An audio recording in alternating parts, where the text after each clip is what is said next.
तिकडे ते एक पुष्पा वेगळंच चालू आहे. एकनाथ शिंदे मैं आया है.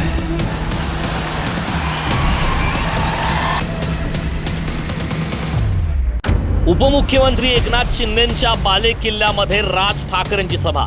शिंदे की ठाकरे, ठाण्यात कोणाची मक्तेदारी? राजकारणात काही ठिकाणं ही केवळ शहर नसतात, ती सत्ता, वर्चस्व आणि प्रतिष्ठेची रणभूमी असतात. आणि त्यातलं असंच एक मोठं नाव म्हणजे ठाणे.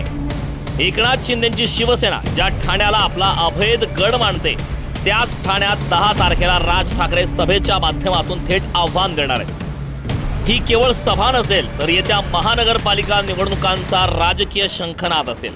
महत्त्वाचं म्हणजे ही सभा होते राज आणि उद्धव ठाकरे यांच्या युतीनंतर, ज्या युतीने महाराष्ट्राच्या राजकारणात नवीन समीकरणं निर्माण केले.